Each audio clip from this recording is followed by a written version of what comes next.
Hello बच्चों, good morning. कैसे हो बच्चों? बच्चों उम्मीद कर रहे हैं आप लोग अच्छे होंगे और अपनी स्टडी पर फोकस कर रहे होंगे। तो बच्चों आज हम लोग क्या पढ़ेंगे? बच्चों आज हम लोग पढ़ेंगे कॉम्परेटिव बैलेंस शीट को। आज हम लोग पढ़ेंगे बच्चों किसको? कॉम्परेटिव बैलेंस शीट को।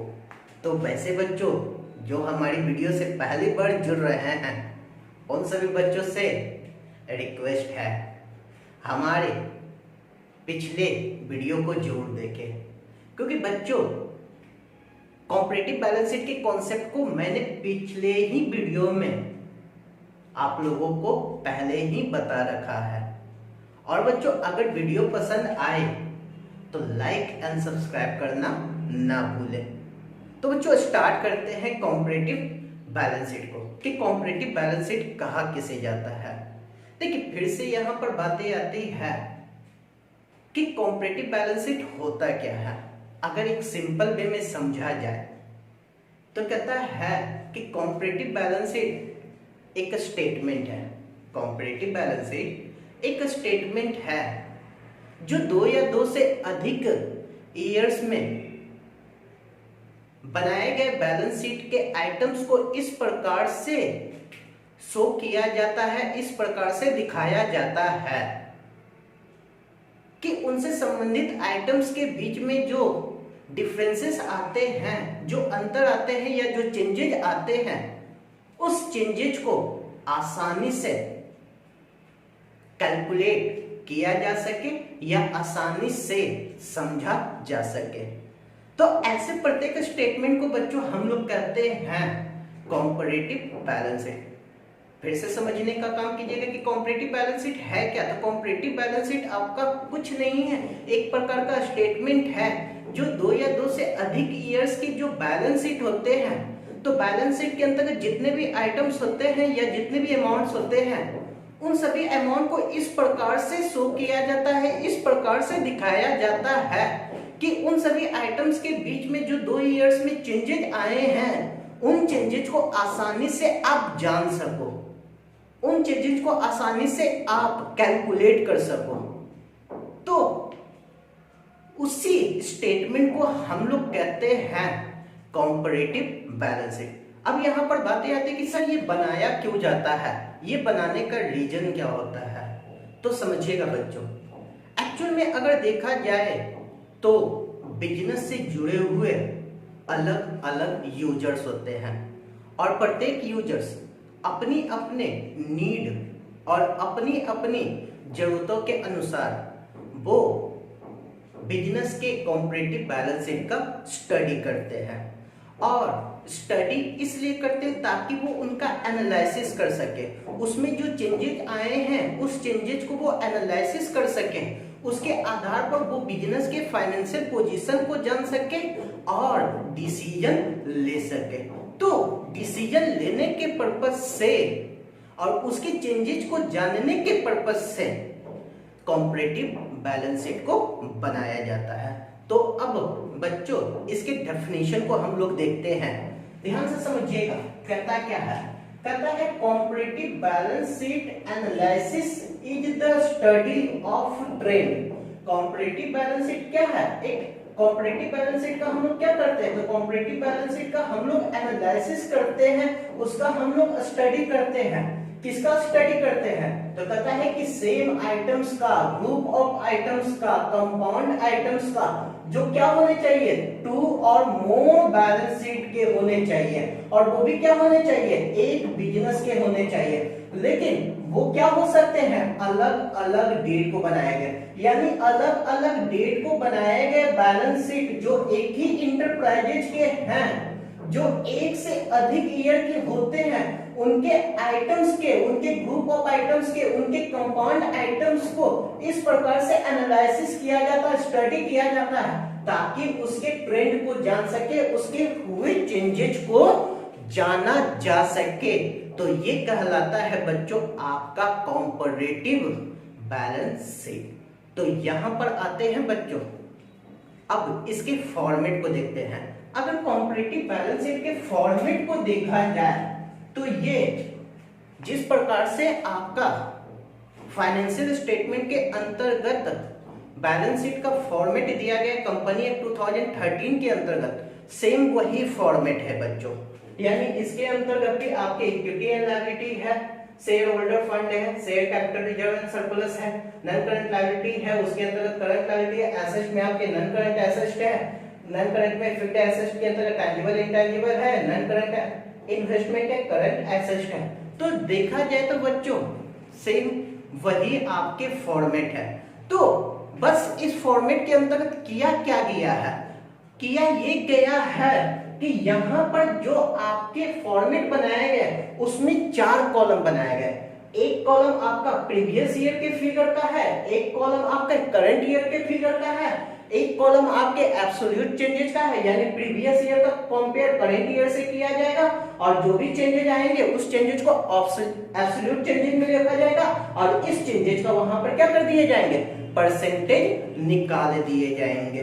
तो इस प्रकार से ये फॉर्मेट बच्चों बन जाता है किसका, कॉम्परेटिव बैलेंस शीट का फॉर्मेट बन जाता है।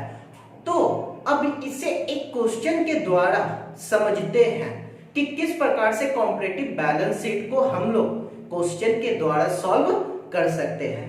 देखिएगा बच्चों, कहता है from the following balance sheet of Usha limited. Usha limited का क्या दिया हुआ है, बैलेंस शीट दिया हुआ है on 31st March 2018 and 31st March 2019, यानी 2 ईयर का आपका बैलेंस शीट का डेटा दिया हुआ है। एक 31 मार्च 2018 का, एक 31 मार्च 2019 का। कहता है prepare a comparative balance sheet. क्या बनाने के लिए करा, कॉम्परेटिव बैलेंस शीट बनाने के लिए करा। क्या दिया हुआ, इक्विटी एंड लायबिलिटी के अंतर्गत share holder fund, share holder fund में आपका शेयर कैपिटल है और रिजर्व एंड सरप्लस है। तो 2019 में आपका 10 लाख का है, 18 में आपका 5 लाख का है। इसी प्रकार रिजर्व एंड सरप्लस में 2 लाख और 3 लाख का है। उसी प्रकार नॉन करंट लायबिलिटी के अंतर्गत 10% डिबेंचर दिए हुए 8 लाख और 5 लाख और करंट लायबिलिटी में 4 लाख और 2 लाख दिए हुए। तो इस प्रकार से देखा जाए बच्चों, एसेट में भी आपके नॉन करंट एसेट में फिक्स्ड एसेट दिए हुए और करंट एसेट दिए हुए हैं और इसके बेस के आधार पर वो कहा जा रहा है क्या बनाने के लिए, तो कहा जा रहा है आपको कॉम्परेटिव बैलेंस शीट बनाने के लिए। देखिए कॉम्परेटिव बैलेंस शीट के अंतर्गत सबसे बड़ी बातें ये होती है कि सभी बैलेंस शीट के जो भी आइटम्स हैं उसे एक शेड्यूल वे में शो कीजिए।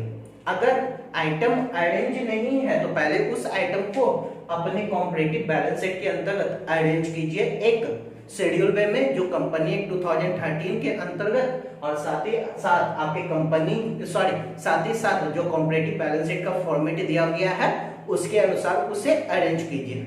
लेकिन यहाँ पर देखा जाए तो सबसे अच्छी बात यह है बच्चों कि यहाँ पहले से ही अरेंज किया हुआ है। तो इस अरेंज आइटम को जो भी है उसे आप इसमें क्या कर दीजिए, शो कर दीजिए। तो पहला क्या है आपका share holder fund. Share holder fund में शेयर कैपिटल है। शेयर कैपिटल करेंट ईयर में आपका 10 लाख का है, प्रीवियस ईयर में आपका 5 लाख का है। यहाँ पर एक बात याद रखिएगा बच्चों कि प्रीवियस ईयर पहले होंगे, करंट ईयर उसके बाद होंगे। तो शेयर कैपिटल में पहले आपके क्या है, 5 लाख के हैं और फिर कितने के हैं, 10 लाख के हैं। तो मेरे को बताइएगा चेंजेस कितने का हुआ, सर चेंजेस 5 लाख का हुआ। चेंजेस कितने का हुआ, 5 लाख का। 5 लाख बढ़ के कितने हो गए, 10 लाख। तो चेंजेस कितने का है, 5 लाख का। रिजर्व एंड सरप्लस कितने का है, रिजर्व एंड सरप्लस है आपका 3 लाख का और हो गए कितने, हो गए 2 लाख। यहां पर क्या आ गए, यहां पर चेंजेस तो हुआ लेकिन ये चेंजेस निगेटिव में है। जब निगेटिव में चेंजेस होते हैं तो उसे हम लोग क्या करते हैं, ब्रैकेट के अंतर्गत रख देते हैं। उसके बाद और देखते हैं नॉन करंट लायबिलिटी के अंतर्गत क्या दिया हुआ है, 10% डिवेंचर दिया हुआ है। 10% डिवेंचर आपके किसके अंतर्गत आता है, लॉन्ग टर्म बोरोइंग के अंतर्गत। तो हम इसे कितना लिख देते हैं, हम इसे लिख देते हैं 5 लाख आपका यहां हो जाएंगे, 8 लाख आपके यहां हो जाएंगे। चेंजेस कितने के आ गए, 3 लाख के आ गए। और भी अगर आइटम है तो उसे आप लिख भी सकते हो और नहीं भी लिख सकते हो। ये कोई जरूरी नहीं कि सारे आइटम्स को आपको शो करना ही होगा। अकॉर्डिंग टू क्वेश्चन जो आपके आइटम होंगे उसी आइटम के अंतर्गत उसे क्या करते हुए चले जाइए, शो करते हुए चले जाइए। फिर आ जाते हैं आपके करंट लायबिलिटी। क्योंकि करंट लायबिलिटी के अंतर्गत कौन सा लायबिलिटी है ये हमें मालूम नहीं है, तो हम ये सारे आइटम को क्या कर देते हैं, इरेज कर देते हैं और सिर्फ उसी के अंतर्गत शो करते हैं जो हमारे करंट लायबिलिटी के अंतर्गत है। तो करंट लायबिलिटी के अंतर्गत मेरा पिछले साल का कितने का था, 2 लाख का था, और इस साल के कितने हो गए, इस साल आपके 4 लाख के। कितने इंक्रीज कर गए, 2 लाख इंक्रीज कर गए। कितने इंक्रीज कर गए, 2 लाख इंक्रीज कर गए। उसके बाद अब इन सभी के जोड़ को जोड़ दीजिए। अब इन सभी को जोड़िएगा तो कितने हो गए, 5 5 10, और ये हो गए आपके 15 लाख और ये हो गए आपके 24 लाख। कितने का चेंजेज आ गया, तो आप कहिएगा सर 15 लाख बढ़ के 24 लाख हो गए। कितने के चेंजेज आ गए, 9 लाख के आपके क्या आ गए, चेंजेज आ गए। 9 लाख के आपके क्या आ गए, चेंजेज आ गए। सेम उसी प्रकार आपके करंट एसेट्स में कौन सा आइटम दिया हुआ है, सॉरी नॉन करंट एसेट्स में कौन सा आइटम दिया हुआ है, फिक्स्ड एसेट्स। तो फिक्स्ड एसेट्स में कौन सा है, टैंजिबल है कि इनटैंजिबल है नहीं मालूम है, इसे इरेज कर दीजिए और सिर्फ कौन से हेड के अंतर्गत रखिए, फिक्स्ड एसेट्स के हेड के अंतर्गत। कितने का था, पिछले बार आपके 5 लाख के थे और फिर हो गए कितने, 9 लाख। फिर हो गए कितने, 9 लाख। कितने के चेंजेज आ गए, 4 लाख के चेंजेज आ गए। कितने के चेंजेज आ गए, 4 लाख के चेंजेज आ गए। क्या नॉन करंट इन्वेस्टमेंट है, नहीं है, छोड़ देंगे। उसी प्रकार आपके क्या दिए हुए, करंट एसेट्स। करंट एसेट्स में कौन सा है नहीं मालूम है, इसलिए सभी को आप क्या कर दीजिए, इरेज करते हुए चले जाइए। जब इरेज कीजिएगा तो करंट एसेट्स का एक हेड बन जाएगा। तो ये कितने का था, पिछले साल 10 लाख के थे, ये पिछले साल कितने के थे, 10 लाख के, और इस साल कितने के हो गए, 15 लाख के हो गए। कितने के चेंजेज आ गए, सर ये चेंजेज 5 लाख के आ गए। सर ये चेंजेज कितने के आ गए, 5 लाख के आ गए। टोटल यहाँ पर भी अगर आप देखिएगा, टोटल यहाँ पर भी अगर आप देखिएगा तो इनके कितने टोटल हो गए, तो ये आपके 15 लाख के टोटल हो गए और ये आपके 24 लाख के टोटल हो गए। चेंजेस कितने के, 9 लाख के। अब इन सभी चेंजेस को हम क्या करेंगे, इन सभी चेंजेस को हम परसेंटेज के रूप में शो करेंगे। तो जब परसेंटेज के रूप में शो करेंगे तो परसेंटेज के रूप में किस प्रकार से, तो जब परसेंटेज निकाला जाता है तो आसान है। जो भी चेंजेज हुए, जो भी चेंजेज हुए उसको 100 से क्या कर दीजिए, मल्टीप्लाई कर दीजिए, और प्रीवियस ईयर की जो डेटा है, प्रीवियस ईयर के जो अमाउंट है उससे क्या कर दीजिए, डिवाइड कर दीजिए। और जैसे ही डिवाइड कीजिएगा सभी का क्या आ जाएगा, परसेंटेज चेंज आ जाएंगे। तो इसे हम कैलकुलेटर के द्वारा शो करते हैं बच्चों। अगर देखा जाए तो 5 से 10 लाख चेंजेस कितने का, चेंजेस आपके आ गए 5 लाख के।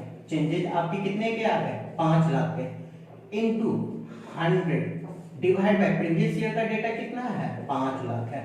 तो अगर इसे कीजिएगा तो ये कितना परसेंट आएगा, ये आ जाएंगे 100%। ये कितने आएंगे, 100%।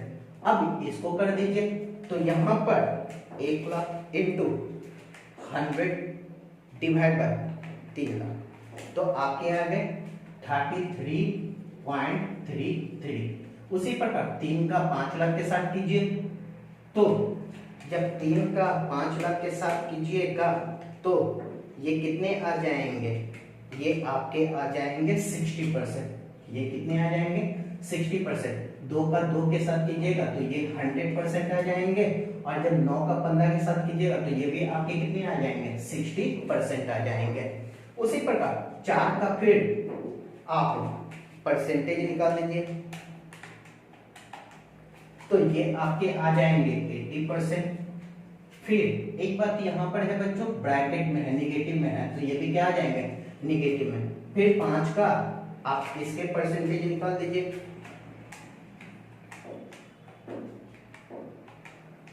तो ये आ जाएंगे आपके 50%।